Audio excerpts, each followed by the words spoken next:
Introducing Zariah. Welcome to Dimensions Creating Characters. So Zariah, she is from the Ember Kingdom, and I'm still workshopping that name. Might keep it the same, but at least for now it definitely gets across, in case you hadn't guessed, the Ember Kingdom has lots of fire there.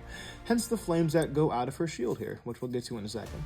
But yes, as for Zariah, she was born with a certain type of magic, specifically referred to as, we'll say, star magic, also because it, in case you hadn't guessed, comes from a star. More so, it replicates the power of a star. So essentially, it's very powerful. It's a magic that can't necessarily be turned into a device of sorts. A lot of people, they'll find these magical gems and make devices out of it. If you try and make a device that uses star magic, because of just how chaotic it is, it would literally melt. Like if you say you built like a ray gun with it, it would melt the gun as you try and fire it. Like, it's just very powerful. But yeah, so only certain people can be born with this sort of magic. It's very rare, and Zariah happens to be one of them. Typically how magic in this universe works as a I guess a bit very quick summary. Yeah, magic can either come from the solar power gems that'll be in the ground, or individuals can be born with it generally, or born with a certain kind of magic that can be emphasized by gems. So if you aren't born with it, you can simply, find find a gem or something and use that. Star magic, you can only be born with it to use it. And yeah, that's just about it. So Zariah specifically is a warrior within the Ember Kingdom. And yeah, star magic is very powerful, essentially like a walking nuke. So what people in this reality would generally do if someone's born with star magic, they would either kill that child because they're essentially a walking nuke, or they would essentially throw them into the military. Either way, they're seen as a weapon, so it's not great at all. They're seen as a weapon, especially in warrior culture. So she was thrown straight into the military, and she was trained on how to fight and deal the most damage with her magic. Thankfully, on the planet she's from, most people are fireproof. She really could just do huge magic blasts and everything else. And typically, she wouldn't be finding people on that planet, but they'd go and invade other planets. So there you are. But yeah, that is Zariah. Last thing I'll say is, what she's working on now after she eventually meets the team, the main team of heroes. She definitely focuses on trying to control that magic a lot more because, she's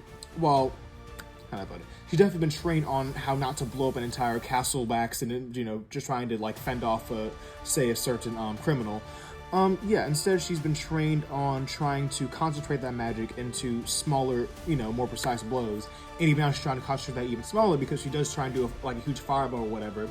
The soldiers around her, while they used to be fireproof while she was still within the Ember Kingdom, the soldiers around her now are her friends, the main characters, who are very much not fireproof. So that's definitely been one of her tasks. I definitely want to have sort of a character that had a whole bunch of power, but then their training arc sort of not similar, but definitely runs counter to Levi the Great's arc in the last video. If you saw that, Levi's a wizard who's trying to gain more power. Zariah is one who's trying to essentially dampen her power, just not have as much of it because she doesn't want to hurt those around her.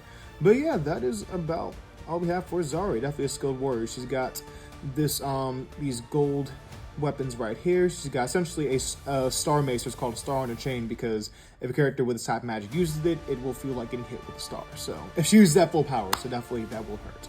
And she got the shield as well, which can be used as a weapon by itself. And yeah, that is Zariah for you guys. And yeah, generally a very, what was I going to say? Kind wasn't the right word. She's a good leader in general. She wants peace. Being from a warrior, essentially like Sparta and everything else, from a warrior culture, she has never been convinced that there's ever a pathway without peace. You can't really have a pathway without war. You can't really have life without any conflict or any fighting or whatever else, and that's what she's always been taught. But after seeing other kingdoms, or even seeing just how Guardian and his team interact and everything else, she then believes that there is a world that's possible to have peace and everything else, and she starts fighting and championing for that. So, yep, that is a lot on Zariah, and I will show her to you guys up close. And here we have Zariah. Thank you all so much for watching. As always, tune in next time to see more characters, and have a great rest of your day.